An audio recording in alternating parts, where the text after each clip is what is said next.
This is Pastor Arik, and you're listening to The Clergy Corner.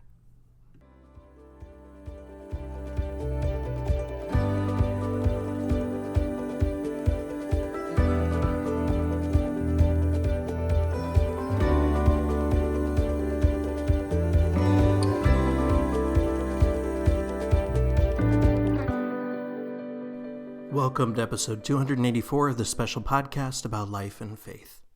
I'm your host, Arik Borstad, the pastor of Ankeny United Church in Ankeny, Iowa, and it is my hope that this will be a time of reflection, healing, and wholeness for you.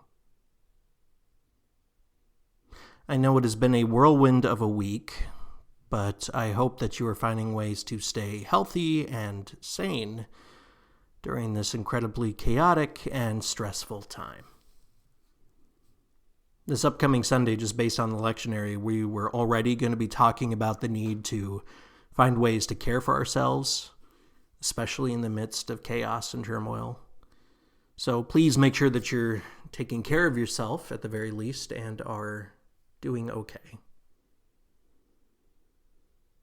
Now, quite a lot of attention has been paid to the events of this past weekend, and rightfully so.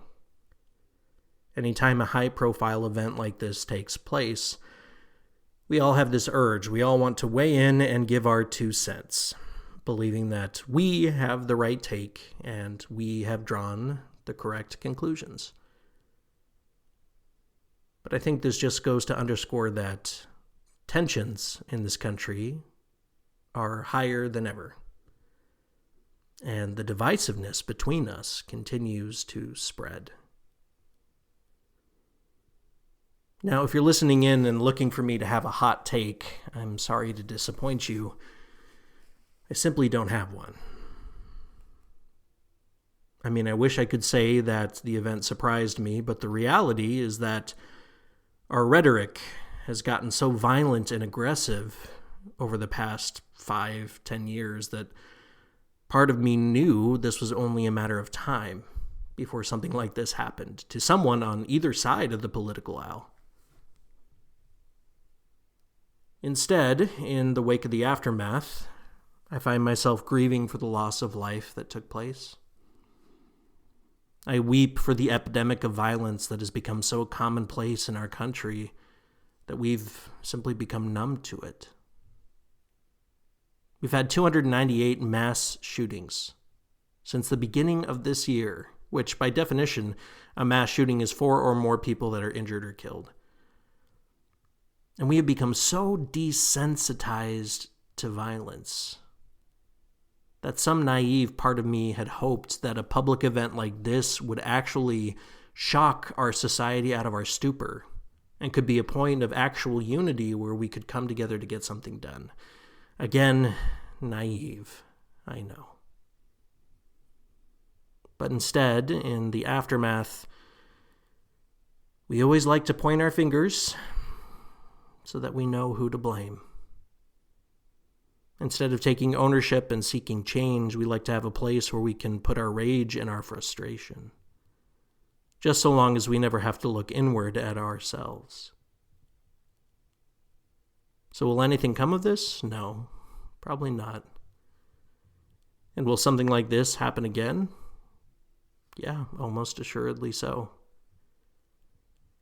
Because we are victims to the cycles that we refuse to break. And the cycle of violence in particular has a stranglehold on us in this country. And yet, even in the midst of all that, knowing all that, we still have the audacity to claim that we are a Christian nation. Yet Christ himself never stoked violence or responded with violent means. The only time in the Bible that he even comes remotely close, the only time that he used any amount of force is in the temple when he drives out the vendors and the money changers.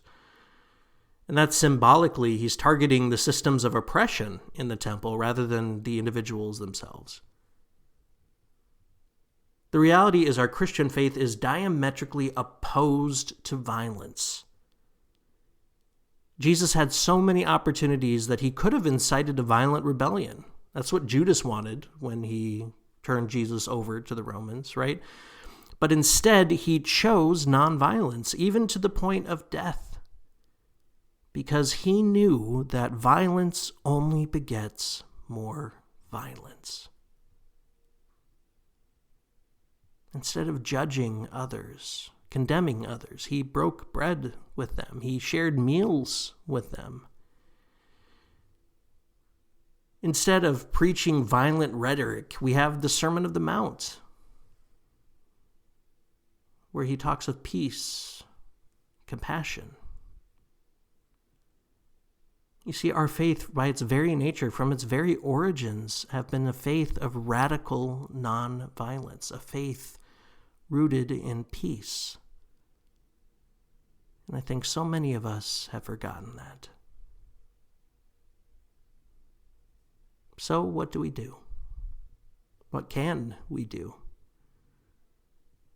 In the end, there's not much that is within our power. Not really. But that doesn't mean that we just simply accept the things the way they are, deciding that they're never going to change, so why even bother? No, instead, in the midst of this feeling of helplessness, what we can do is make our little corner of the world brighter. To spread love and light in a world that grows darker by the day, and to be intentional about bringing peace and love into this world that is in so desperate need of it. So in the midst of the chaos, the turmoil, the anxiety, the fear, I hope you are taking especially good care of yourself this week. Don't overdo things. Give yourself time to decompress, to do what you need to refill your cup, to simply care for yourself in the midst of a chaotic and scary time. And once you find yourself renewed, restored, and ready to tackle the immense challenges of the world head on, it is at that point that I will invite us to commit ourselves to bringing light and love and a spirit of peace into our world. So until next time, be well, my friends. Amen.